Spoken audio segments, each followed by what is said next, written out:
Olá, seja bem-vindo a mais um episódio do nosso ToroCast. Eu sou o André Barbosa, sócio-diretor da Toro Investimentos, e estamos aqui hoje com o Daniel Herrera, do nosso time de análise. Pois é, hoje nós estamos aqui para conversar sobre um assunto que está super na moda, todo mundo com muitas dúvidas sobre isso, que é o Pix, né, Daniel? Então, antes de mais nada, a primeira pergunta é o seguinte: o que é esse tal de Pix que está todo mundo perguntando, todo mundo conversando, e está tendo muita confusão aí entre a população brasileira? Você pode dar uma geral para a gente? O Pix é uma coisa bem simples, na verdade. É um tipo novo de transação eletrônica que o Banco Central está lançando. Então, o grande objetivo é isso eventualmente vir a substituir a TED, o DOC, que é o que a gente usa principalmente hoje em dia para fazer transação. Então, vai ser uma transação que ela vai ser praticamente instantânea. Uma das grandes vantagens é que você pode fazer ela a qualquer hora do dia, qualquer dia da semana. Então, quer transferir um dinheiro 11h30 da noite de um domingo? Pode transferir um dinheiro. Então, a tendência é que isso mude bastante a forma como o brasileiro lida com dinheiro, facilitar muito as transações eletrônicas.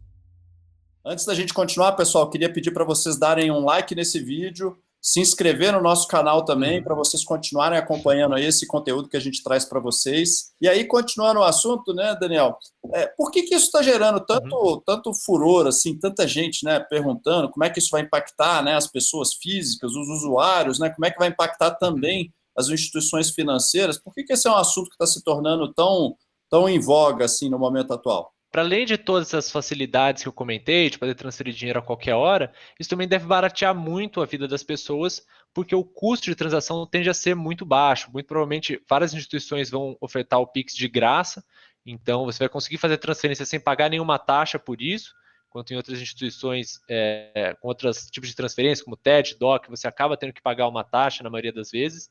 Então, vai ficar muito mais barato para transferir dinheiro de um lado para o outro. E isso muda tudo, né? Usar o dinheiro digital vai começar a ficar cada vez mais comum, e a gente vai começar a ver cada vez menos gente andando com dinheiro, usando dinheiro de papel, e isso muda bastante o ritmo do sistema financeiro. Isso é interessante porque é um movimento talvez até um pouco parecido com o da China, né? Eu tive na China no ano passado e Sim. a gente vê que lá eles usam bastante essa questão da transferência imediata, né? Usando QR Code, etc. Um negócio super popular lá. E isso acho que está gerando uma certa antecipação, assim, das pessoas em relação a isso entrar efetivamente em funcionamento, né? Quando que você tá vendo aí os prazos? Quando que isso efetivamente vai estar disponível para que as pessoas possam usar esse método de transferência?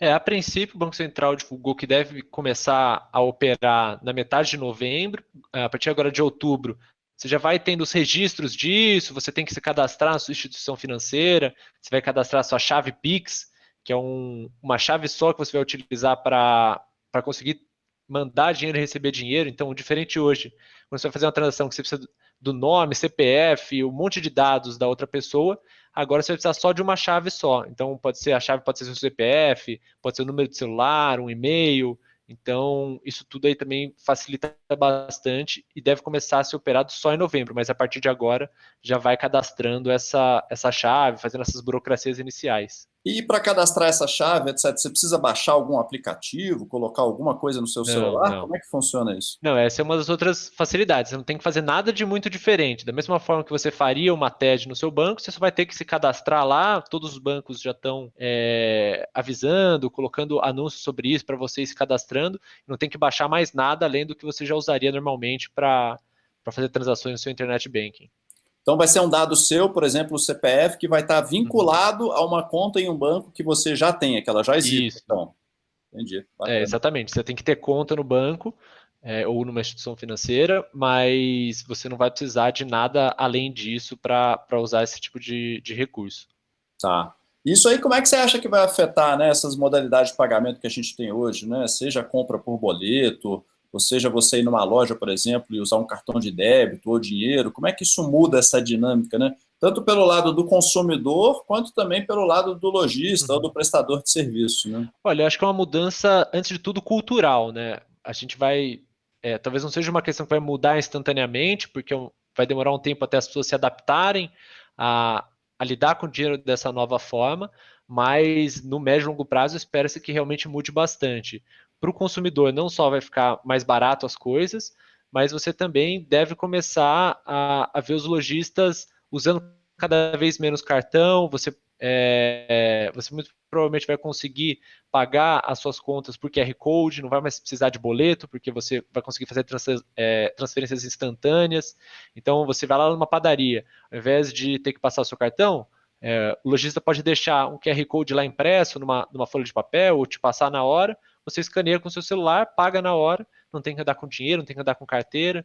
Então, isso tudo acho que vai mudar muito a forma de lidar com dinheiro, mas eu acho que é uma mudança que vai ser gradativa, não vai ser na metade de novembro mudou tudo, ninguém nunca mais vai usar um cartão de débito. Acho que vai ser uma coisa que vai andando devagarzinho, as pessoas vão se acostumando a usar isso dessa forma. Os lojistas devem começar até mais cedo a adotar isso, porque os custos com relação a você passar um cartão de débito, por exemplo, vão ser mais reduzidos. Então, os lojistas provavelmente devem tentar puxar que esse processo se acelere o mais rápido possível, e a gente vai ver como é que a população vai responder a isso. Entendi. E é isso aí, então, vamos pensar, pelo lado do lojista, né, ele tem lá um custo para usar uma maquininha, né, que às vezes tem um custo mensal para usar a máquina, e aí você ainda tem, né, um percentual que você tem que pagar, ou mesmo para os próprios bancos, né, porque você tem custo de TED, tem custo de DOC, tem essas coisas todas. Qual que é a sua expectativa em relação a isso aí está afetando o resultado, então, dessas empresas, né, seja essas de adquirência, ou seja, né, as instituições como os próprios bancos? Você, de alguma maneira, acha que isso talvez tenha afetado um pouco o desempenho do setor, por exemplo, que não tem sido tão bom ao longo dos últimos meses, ou você acha que isso não impactou até agora? Eu acho que quando começar a operar mesmo, principalmente para o que a gente chama das empresas de maquininhas, né, essas vão sofrer um baque importante, porque como eu comentei, hoje para um lojista usar uma máquina de cartão de crédito, seja para passar no débito ou no crédito, ele paga uma taxa que não é tão pequena assim para as maquininhas.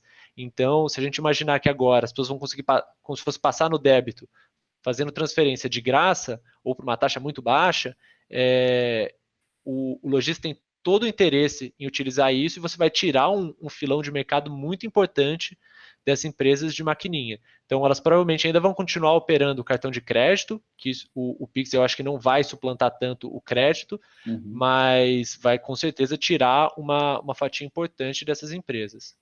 E para os bancos, isso aí é uma receita relevante quando você olha, né, o que são, o que eles têm de ganhos, né, seja com cartões, ou seja com essas taxas de transferência, de DOC ou TED, né, que boa parte da população brasileira, às vezes, por ter um saldo menor no banco, acaba pagando essas taxas, né? Isso aí é uma receita relevante para essas instituições? Olha, relevante até não é nem de longe a principal receita. Se a gente pegar hoje as receitas, todas as tarifas, seja tarifa de TED, de conta corrente, de anualidade de cartão, enfim, todas as modalidades de tarifa, elas giram nos grandes bancos em torno de 10, 15, no máximo 20% da receita total. Então, essas tarifas são importantes, então você vai ter um pequeno prejuízo ali se as pessoas pararem realmente de usar a TED por total e parar de pagar essas tarifas. Mas, por outro lado, a gente pode ter até uma mudança que pode ser positiva para os bancos, que é você ir aumentando o que a gente chama da bancarização, né? Hoje muita gente não tem conta bancária, não tem cartões, seja de crédito ou de débito, porque envolve custos. Então, quanto mais acessível ficar esse tipo de transação, eu acho que mais a gente tende a ver as pessoas abrindo contas em bancos, e aí você tem abertura para vender outros tipos de serviços, que até são mais o core de um banco, né? Que é você vender o financiamento, você vender um empréstimo, um crédito. Então, o que a gente vê, por exemplo, no movimento dos bancos digitais é muito essa estratégia. Você não cobra essas tarifas para você conseguir atrair muita gente, ter uma base de clientes grandes e a partir daí oferecer outros serviços. Então, por mais talvez no primeiro momento os grandes bancos sintam um pequeno impacto no resultado, eu acho que no médio e longo prazo pode até acabar sendo positivo, você vai aumentar você tende a aumentar o acesso que as pessoas vão ter ao sistema financeiro como um todo. Perfeito. Então, para mim, pelo menos a sensação é que, pelo ponto de vista de usuário, né, para a população brasileira, parece ser extremamente benéfico, né? Eu acho que democratiza os pagamentos, fica um negócio que vai ser não só Sim. mais barato, mas mais fácil, né? e talvez até tenha uma taxa de adoção mais rápida até do que a gente está imaginando aqui, né? Na medida em que a população talvez perceber esses benefícios, né? E quem sabe também, né, os próprios lojistas, o próprio comércio, acho que devem incentivar isso aí. Mas olhando pelo outro lado agora, então, vamos começar por vamos pegar a Cielo, por exemplo, né, ou outras empresas, né, de adquirência que estão aí no mercado. Qual que é a sua visão em relação a essas empresas hoje? Você acha que vale a pena investir nelas? Você vê como algo atrativo? Qual a sua percepção? Olha, não é um setor que a gente gosta muito, não. Já vem passando por um momento mais difícil. Se a gente pegar um tempo atrás, a Cielo, ela era praticamente monopolista, tinha uma fatia gigantesca do mercado. Você veio aí, recentemente, você viu outros players entrando, aumentando a competição. Então, com isso, a gente viu as taxas que essas empresas cobram dos lojistas caindo muito ao longo do tempo e apertando muito as margens das empresas. Então, já era um setor que passava por dificuldades em termos de competição, de margens mais restritas. A Cielo vem passando por uma reestruturação super complicada, então já não era um setor que a gente olhava com muito bons olhos para o futuro. Uhum. Com a adoção do Pix, eu acho que dificulta ainda mais a atuação dessas empresas, vai se tornando um serviço cada vez mais comoditizado, que fica difícil de você ofertar alguma coisa diferente, que justifique uma margem mais alta, que consiga dar retorno para a empresa.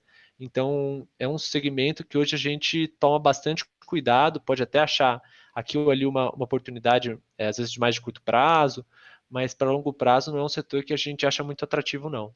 Perfeito. E os bancos, né? A gente tem muitos investidores na própria Toro, né, que tem posições relevantes, né, em bancos, principalmente os grandes bancos de varejo, né? Então, a gente fala nomes, né, como o próprio Itaú, Bradesco, Banco do Brasil, né? Banco do Brasil, inclusive, negociando abaixo do que é o valor patrimonial. Mas as ações desses grandes bancos, elas têm sofrido bastante, né? Nessa recuperação que a gente viu do mercado, Sim. elas se recuperaram uma proporção menor do que grande parte das outras empresas. O que você acha que Elas daqui foram para até um frente? certo ponto ali e depois lateralizaram muito, né? Elas acompanharam uma parte da recuperação, mas parece que ficaram pelo caminho enquanto o resto do mercado andou. Andou. E aí acabaram voltando um pouquinho recentemente. Olhando para frente, você acha que as ações, né, dos bancos, dos grandes bancos brasileiros, você acha que elas são uma oportunidade interessante agora para os investidores que estão sim focando no longo prazo? Qual que é a sua opinião? Olha, esse é um setor que a gente sempre gostou.